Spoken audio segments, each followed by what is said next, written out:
think this is working. Just wait for some people to show up, I guess. There's no point talking when there's nobody on here. Looks like I got a little bit of a poor wireless reception. I gotta figure that out. I've been getting a lot of calls. People are wanting me or asking me what I think about what we should do about Bill C5 and about a response to Ford government.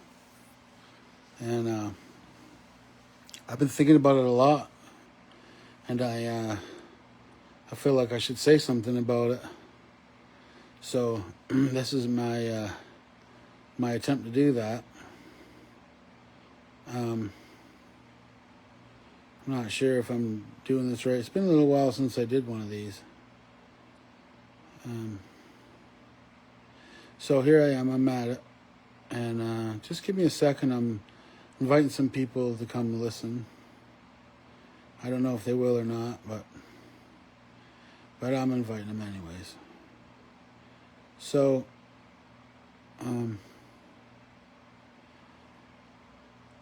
please share this with other people, and let's just see what we can do here. If we can get some people talking and thinking about this situation, and consider what options we have or what ways we can address it. So I'm on here today because I've been thinking about this new bill that Ontario passed into legislation, this Bill C5, and this potential impact on all of our rights, but more so the trampling of our rights and the impact on our environment.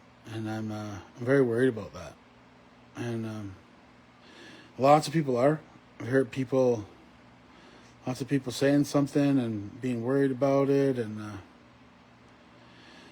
so I wanted to speak to it a little bit, what I think, and I'm just waiting for some people to come on here before I really get into things and try and be as efficient and effective with the bit of time I have, so that the video is not wasted or the time is not wasted. But I guess I've been hearing a lot of people talking about reaching out to me saying, hey, we need to do something, and maybe we need to close a train, or maybe we need to they want to do rolling blockades across Ontario, or they want to do a march and a big rally in the cities, or I imagine there's a few people who want to do some round dances in the malls, or maybe they want to do it in the water parks. I don't know. It's the summertime, but I've been really thinking about this a lot, and I think that we really need to be thinking thoroughly about what's our end goal, what's the purpose. So I guess I'm done inviting people. I'll just start talking. So I see there's a lot of people wanting to protest Bill C5. And that, for those of you who don't know, Bill C5 is a bill that Ontario passed that effectively guts the environmental protection laws against all kinds of endangered species, and or critically endangered, or they're not safe, and it also cuts out a bunch of monitoring and overrides Indigenous treaty rights or treaty responsibility or obligation or voice. I guess really the issue is voice over decisions around development, where because the objective Ford had said is he's trying to counter what Trump's doing in the States with all the tariffs by making it more lucrative and faster and cheaper and with less red tape to invest, to do factories and to do development and those sort of things here in Ontario. And I think that he's looking particularly at the green belt That's the sort of like the big band of trees around Toronto that was put in place to like kind of stop the massive urban crawl that's been happening from Toronto area, and also to make it faster to open up mining in what they call the Circle of Fire. I'm not actually understanding the reason that they call it that, but it's like Northern Ontario, and there's a great deal of I guess opportunity for people to go and steal the natural resources out of the ground up there in Northern Ontario from the Cree and Anishinaabe people who live up there. Yes, and I think it's gold and diamonds and that sort of stuff, and then open up logging and clear the land. So lots of people have been talking to me, reaching out to me and saying, we want your opinion or your guidance, or we want to get involved, or we want to meet you because we're planning this, we're planning that. And I've been just kind of keeping my head down, quiet, and kind of paying attention and reading and listening and getting the gardens ready and putting food away and like getting prepared and doing those sort of things. And I think the first thing that I want to say to everybody, all the Anishinaabe people and Ongwahumere people and all the various, ways we describe ourselves as the first ones, the indigenous people in these lands, Ongwahumere, these lands, across from Turtle Island, is that there's some bad shit going on, guys. And this is not safe. This is not a good place. This is not a good time. What's happening, in on the southern side of this border is pretty scary stuff. They're literally operating ethnic cleansing of the original inhabitant people of those lands. They claim them as immigrants, as illegal immigrants, but they're primarily Mexican people, and that was Mexico not that long ago. And the original people, that's where they lived, and so they're just going home, just living where they always lived. And some people might not understand that, but you need to do a little bit of research in your history and realize that the United States took over that place, that area, that land at one time was called Mexico. Now, they're calling it whatever, New Mexico and California and whatever, but that was all a part. And they're over there trying to chase out all the so-called brown people. They're saying, they're illegally here, but when you invade a country, you need to go in and you fight with their government, and you overtake their government. That doesn't mean you get the right to like nowhere else in the world do you get to go and run out all their people. You end up like, okay, there's a new government regime, but the people stay. They continue to live on their land and work and grow and build things, and just like anywhere in the world.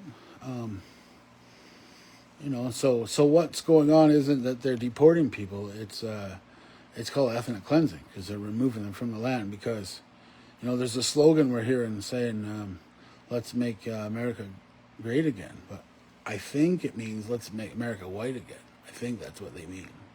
And so what's alarming is that because that's such extreme behavior happening just not far away from us, in the north here, remember, these people are cousins, right? The Americans and the Canadians, the original ones, they're the same people. They had a fallen out, and then they decided to separate a little bit, but they're the same bunch. And I'm concerned because the behavior that's happening on the state side is affecting the thinking process and what's happening over here. And so I'm worried about that. Because we didn't give our land away. We didn't sell our land. There's no, the treaties, the so-called treaties in Southern Ontario and Central Ontario, on Quebec, Northern New York State, whatever, or particularly Ontario, though, the land never gave up to the Crown. And so that means it's our land, right? It's unceded territory. There were some peace agreements and some friendship agreements that allowed Europeans that came here, if they maintained peace and friendship and trade, economic business with indigenous groups like nations like the Kanenhariyo, my people, or the Longahume or the Haudenosaunee or the Anishinaabe, then they could stay here and they could use the land to the depth of the plow. That's it. That's only 6 inches or whatever, 6 inches, That's all. Not mine it out and dig big ditches and do all that sort of stuff. And it didn't mean that we didn't give up that we allow them to have the right to divert the rivers or to siphon off water or to cut down all the trees. We didn't give them the trees. We didn't give them all the animals that live on these lands. We didn't give them the salt to dig out of the ground. We didn't say, oh, you can have all the gold. None of those things we agreed to. We did. And so what's happening is that this bill's been passed, this Bill C5, that allows them to strip out a whole bunch of protections of the environmental protections, so they can speed up the process to do development. And so people are asking me, saying, what should we do? We want to do a rolling blockade, or should we shut down the train, or should we shut down the highway? And I've been thinking a lot about this. And I don't think any of those tactics are going to work. Because all of those sort of things are to get someone's attention, right? That gets someone's attention, makes government feel uncomfortable. There's been a delay moving goods around, or it slowed down all the traffic, so people are calling in, complaining to the municipal and the roads departments or whatever, police, just complaining, being like, oh, it took me 500 hours to get home, those sort of things. So it creates public awareness. But the Conservative government has been wanting to do the very thing that they did with Bill C5 for a long time. And they just using Trump and the Make America White Again scam a way to do that. And so I don't think that, this is my opinion. I'm not speaking on behalf of any political body. I'm just talking myself. That I don't think that we can rely on trying to protest or trying to have some sort of political action that's purpose is to try to get them to change their mind. Because I don't think they're going to change their mind no matter what is said or done. It doesn't matter how many people march in the street, because they don't actually care. And we're seeing that political reality about how they're doing things. When you stack a whole bunch of different stuff on a bill and try to pass it quickly, and hide the fact that you're doing it, that's an example of that, and that's precisely what's going on right now. And there's another bill that just recently passed, and they're also trying to change the way cash gets used, so that everyone's limited to how much cash they can use to buy and sell things, without it all being monitored and controlled by the provincial and federal governments. And so that's dangerous. Those are dangerous things when they start to do that. And so I've been really thinking a lot about that. I'm like, well, what do we do? What do we do when there's an open invitation to bring money here and do development, and we're gonna cut the corners so that the protections for the environment and the protections for Indigenous people who own these lands, whose voices are omitted, and we're gonna be avoided. And I'm worried about that a lot. I'm worried about the fish, and I'm worried about the air, and I'm worried about all the birds and frogs and trees. And I don't believe that Ford, he used to be those guys are just about money, sell drugs, and that's what they were doing before they got into this new gig with the political stuff. And who knows if they're not still selling drugs? I don't know. But that's sort of the things that were going on, and so I think that we need to be very very mindful of the fact that it seems to me that they wore out their welcome to be managing our lands. And I think that as Indigenous people and as Ongahume, Anishinaabe, and all other nations, I think we need to be actively working What can we do to stop this erosion of our rights, and also the full exploitation and rape of the earth and our mother and our lands here? And I'm not just talking about a little bit of land on the reserve. I'm talking about across the board. And so one of the things that I know is that a law isn't in effect or isn't effective if they can't enforce it. And so if they're saying, hey, we passed this law, this Bill C5, and we would like to encourage European investment from other countries and other people to come here and invest to build factories, maybe make batteries or toxic solar panels, or maybe come and further log, trees, or to mine topsoil, or mine gold or silver or telecom or whatever. There's all kind of things, or come here and fully extract all the last of the fish out of Lake Ontario and Lake Erie, and those sort of things. It's clear to me that the provincial government of Canada, Ontario's provincial government, has signaled to all of us that they are they've wore out their right to have the responsibility to manage our lands. And so, if we want to make a law able to be executed, if they're going to make laws and try to make them enforceable, then the way to make them no longer in effect is to make them impossible to enforce. And so, I'm feeling like it's really important that we get together and we take back our land. And I think that is a smarter move than marches or rallies or rolling blockades. I think that we should actively seek to look at all our traditional territory in the region and map out and find all the provincial parks, all the lands that are considered municipal or provincial lands, and all the lands and maps are related to federal so-called crown land. There is no crown land in Ontario. It is all Ngahumeh land, Anishinaabe land. It is not crown land because we didn't sell our land to the crown. And so we need to get that out of our heads, and we need to organize in our families and our clans, and we need to accept each other as clan members, and we need to go out and we need to occupy lands.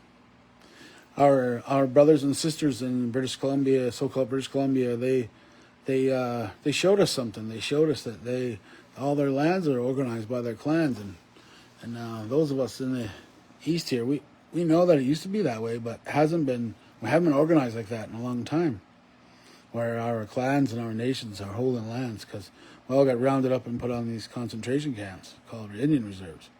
And then they told us that the land off the reserve is not ours. Well, it's not true. And so I think that we need to, I feel like I'm talking too much, but I think that if people want to take action and do stuff, they need to organize in their families, and they need to go and select places that are important to be protected for whatever reason, whether it's the trees or whether it's the water or rivers. Maybe it's a traditional, historical site. Maybe it's a old village site. Maybe it's a fishing ground or a hunting ground, and go and take it. And don't mess around. Go take it. Go build houses, put roads in, bring some pigs and chickens, whatever you got to do. I have a theory that if you put chickens and pigs there, the settlers, they process that to mean, oh, they're settled in. They're there for real. Because that's what they did. They showed up with chickens. They put a fence up. So we'll do whatever you got to do. But we need to start claiming the land. And we need to hurry up. And that needs to be done now. Get started. You want to do something and be effective? Go find land and start taking land for your family. And if there's people there camping, kick them out. And take that responsibility to be managing those provincial lands and federal lands, so-called crown lands, from this municipal government, from this provincial government, and from this federal government, because they're manipulating and they're robbing us. They're holding us as wards of the crown, That's what they call us as Indians. We're wards of the crown, and they claim that we're too irresponsible to manage our own affairs and manage our own natural resources, and all these resources are ours. And so we need, as our people, we don't need band council. Just get that right out of your head. Don't go to band council crying to the Indian Act to try to save you, because they ain't gonna. Because those people, I hate to say this, and I don't want to offend everybody, but the fact is that they're over there sucking the government's tit, and they're looking for handouts, and they're the ones that always sell us out. They're the ones that always make the deal. So Ford will go to elected band council and say, well, if you agree to this development, we'll give you 2%. And then whoever's sitting there on council, who's never done anything in their life other than sit on council or fail at some job somewhere, says, oh, okay, yeah, we'll do that. Does that mean we can build a new pool next year in the community and everybody will like us and we'll stay on council? That's the shit that's going on, right? And so stop that. Stop supporting that. And organize in your clans. The elected band council doesn't have more rights or authority than your families. And so use your families and go and take lands back. There's all kind of lands. If you're not sure how to find out those maps, it's real simple. There's apps on your cell phone you can download right now. It might cost you $20, and you can get a map of all of the crown land in Ontario, all the provincial crowns lands in Ontario. There's Bonaco Park. There's Point Peter, Point Travers. There's so many places. And we need to take movement on those, and seize those places first, and get to work. Help each other, loan each other money to build houses. Do whatever you got to do. Get on those lands. And I think the next thing that needs to be done, or can be done in conjunction with that, is we need to start collecting tolls and travel across our land. Charge tolls. Get out there, get it set up, build it. You got all kind of smart people. Use them. You don't need one person to try to figure it all out or to solve it. Everybody should be working as individuals, and as your families and in your nations, gathered up and figure out how to do it and share the knowledge and set toll booths up on the highway. Set a toll booth up on 404, 401, 400, number 2 highway. And these immigrants that are going to live on our land are going to travel through our lands and our traditional territories, and they need to pay for it. And if not, then they shouldn't be allowed to travel through. And that's the facts. And people are going to say, oh, well, what about all these people that are here? That's not their fault. Well, everybody that came here knew. There's no one in the last 200 years that didn't know that they were robbing and stealing from the indigenous people here. That's bullshit. And even the ones that are coming recently, they may not know that we exist. They may have been told that we don't exist anymore. But they certainly know that the most horrific genocide of the world happened in North America, in Canada and the U.S. Everybody knows that. So you don't let them off the hook. Don't say, oh, well, they didn't know. No, they knew. And if they didn't know, then they didn't inform themselves when they came to our lands. And that's not our problem. That's a them problem. And so it's important that we share with them and teach them. But we got to do something, guys. And people need to stand up to this, and we need to make that bill ineffective, in that they're not able to get the money and get the development and get the projects out of the ground, because we need to stop that. We need to not allow it to happen. And so I think that I believe that a very, very effective way to help assist in those projects from not happening is to put the effort into making warning, and to publicizing, and to make message to the would-be investors that their money's not safe here. That if they come and spend money here to develop, to do stuff here, that the indigenous people, the Ungahume, the Anishinaabe, that we're not going to tolerate it, and they're going to lose that money, and they're not going to get their return on investment, because they're not even going to get their money back that they invested. It's not just that we own the land. We own the bricks that are made here, and we own the concrete that's made. That's getting stolen out of our land with the limestone, and it's the glass. It's every window and every building in Toronto. We own all those too. All the copper and every wire, all of that, all of it. And so we need to effectively stop them from further development. We seize all the provincial, all the municipal, and all the federal lands, and I know that sounds like a massive undertaking. But that's an important undertaking, and we need to take responsibility for managing our own affairs. And that means managing the resources. And in the past, historically, we divided the responsibility, the stewards of those lands, through our clans. And so let's do that. Let's allow people to go and put the time and put the effort in and make it a hot summer, but they get a benefit. They get a place to live. They get to build a home, and we defend and protect each other.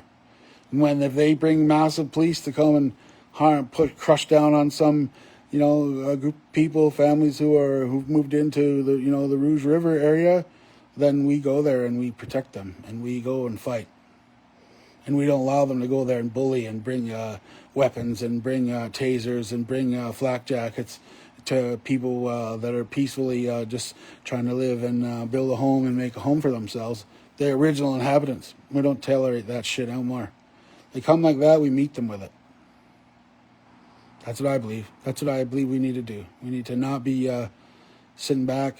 And I'm telling you right now, we got all kinds of,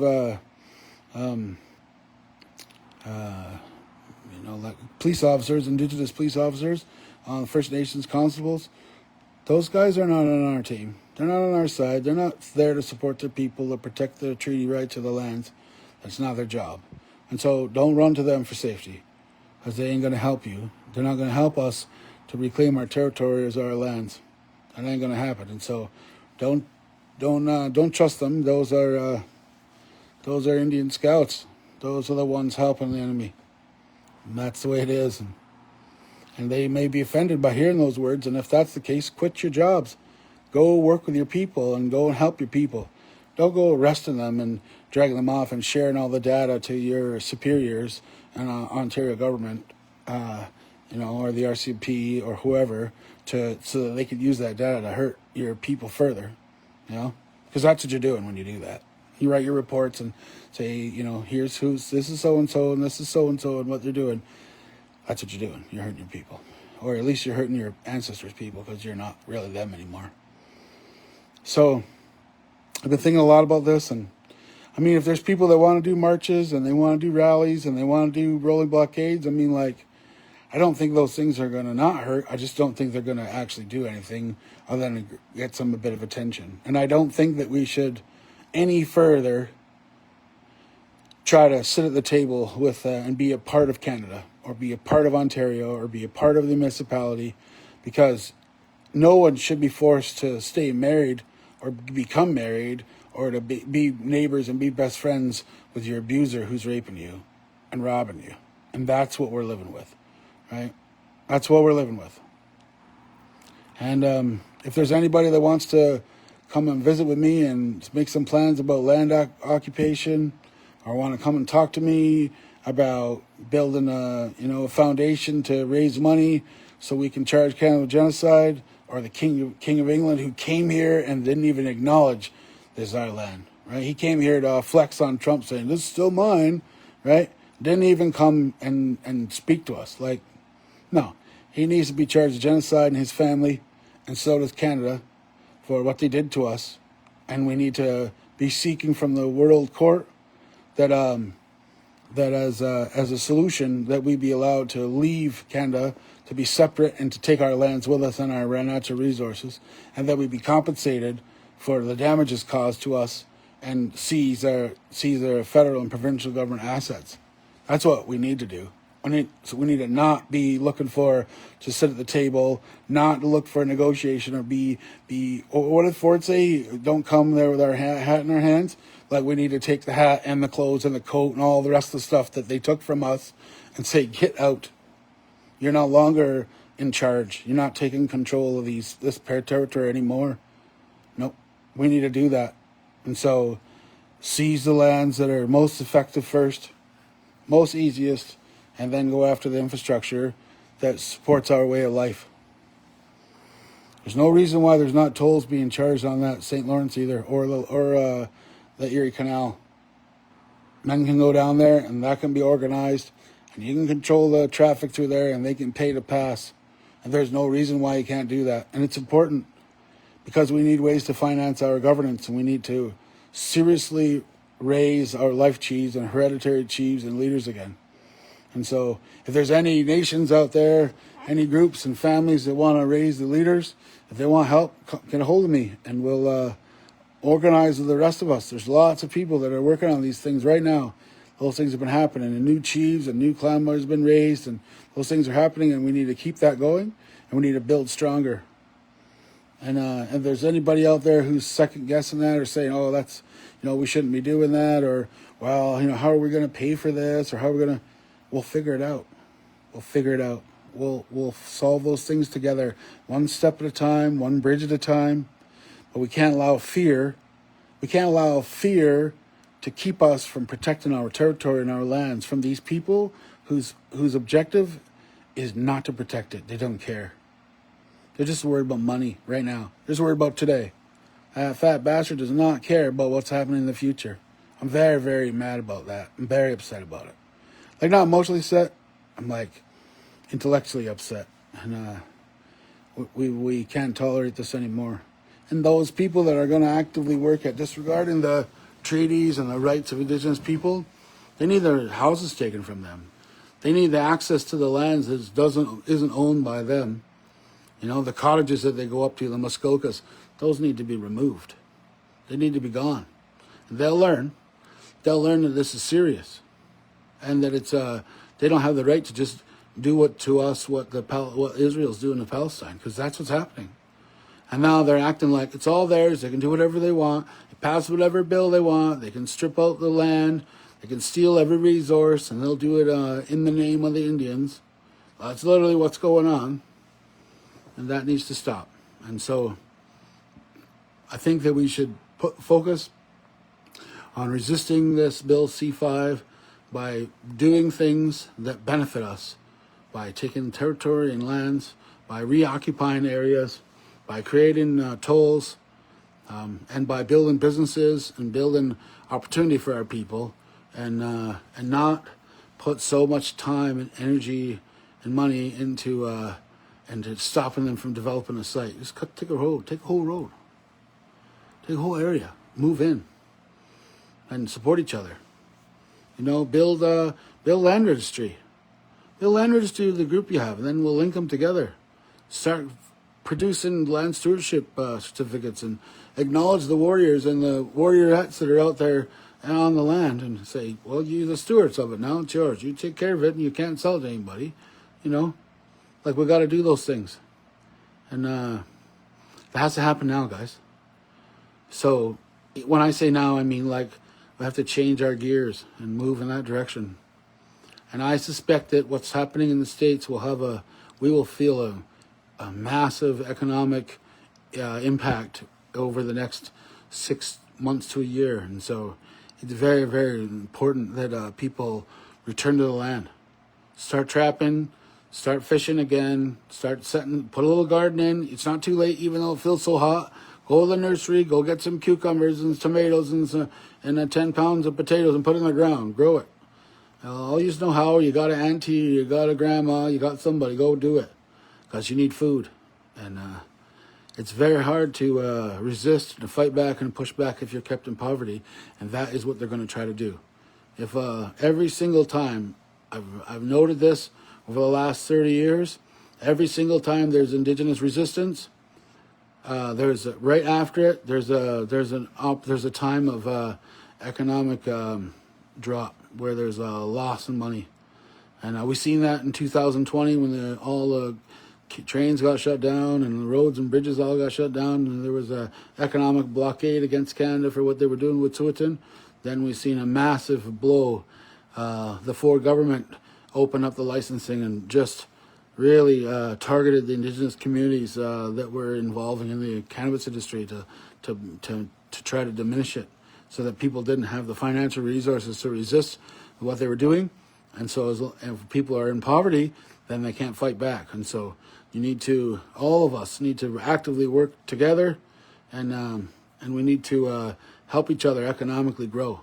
And so don't try to make money from each other. Try to make money from outsiders, and try to help each other to raise capital. You find ways to give everybody the best opportunity to make money, so that you can build it, because you need wealth to work. If you don't have that, it's hard. It's very difficult. And people will try to convince you that money's the devil. No, it's not. It's not. No, it's not evil. What's evil is the way values, people's values, or lack thereof. That's where the problems lie. And so, anyways, I've been thinking about this a lot, and I talked for longer than I expected to or I want to. And I guess I'll say a bit more. I'll come back up here a few more times and start talking. But I really, really, really want you all to. I know you're upset, and I know you want to do something. You've been waiting for leaders to stand up, waiting for the Confederacy to stand up, or waiting for band councils to stand up, or waiting for someone to stand up, and no one seems to be. And I think it's because everyone's afraid. And I also think that people are not sure how to do this. And a lot of those leaders are already bought off. They're already bought off. They're already getting a kickback. They're already getting a deal. They're already getting told, don't rock the boat, and in return, as things develop and money comes in, you'll get some. That's what's going on. And so we can't trust that anymore, And we need to protect this land and these resources, and we need to rise up. Everybody needs to rise up now. We're no longer living in a time where we've got to be terrified they're going to hunt us all down and kill us off. And but that could happen again. Look what's going on right now over in the stateside with ICE. They're doing that. They're chasing them people they're the original inhabitants of those lands. They're calling them, those are Mexicans, those are illegal immigrants. Their people live there for 1,000 years, longer, and they're from there. So they're not. They're after them. They're ethnic cleansing is what they're doing. I heard on the news they're talking about bodies are washing up the shore in shackles. They're not straight out saying it yet, but they're saying that they're suggesting that Americans are gathering people up and they're not taking them to prison somewhere. They're just dumping them in the ocean, and that's terrifying. But that's what's going on not far from us, and those kind of things. And when you start to see that stuff happen nearby to you, your neighbors who are similar to them, they feel less. They feel more and more relaxed that they can get away with those kind of things. Well, it's happening there, it can happen here, or maybe not as harshly. And so this is not the time to be laying down, and this is not the time to be not paying attention. We need to move before it's too late. We need to move before it's too late, and it's not too late. Maybe your auntie or your uncle, or your grandfather, or your neighbor gave up. Their heart was broke, and they're like, we can't win, so we got to join them. But that's not true. So you don't got to join them. You don't got to have Thanksgiving with them. You don't have to celebrate Happy We Stole Your Land Day yesterday, right? You don't have to do any of those things. You don't have to raise your children with Christmas. You don't need to do any of that shit. But you do need to repair your language, and you need to get on your land. And if we do that, they won't be able to enforce C5 because we'll be in the way. And don't move. And say no. And organize your traditional governance structure and put monitors on them and say, no, we're gonna investigate these lands. You're gonna pay for it. And we're gonna investigate these lands, make sure there's none of our ancestors in the ground, or no burial sites, or any of those sort of things. And if there's anything, don't let them do it. Just don't say, no, you can't do it. We're not allowing you. They're going to be mad about that, but if not, they're going to just wreck this place. Like they're going to kill their mother like they did where they came from, and we can't allow that. We need the fish, and we need the water, and we need the trees, and we need the skunks and the porcupines and the snakes. We need them all. We need the mosquitoes, and we need the fireflies, and we need all the medicine plants and the fruits and the trees, and we need the air. We need all those things. And if we allow these people to get away with this, we allow Ford and the marching orders to move forward with development, then our grandparents, our grandchildren, our great-grandchildren, they won't be able to enjoy the things that our grandparents did. And they might not even be able to live their culture. And so that's what I got to say. And maybe I said too much, I don't know, but that's my best I could do. I'll talk to you later. Good luck, everyone. Let's fight.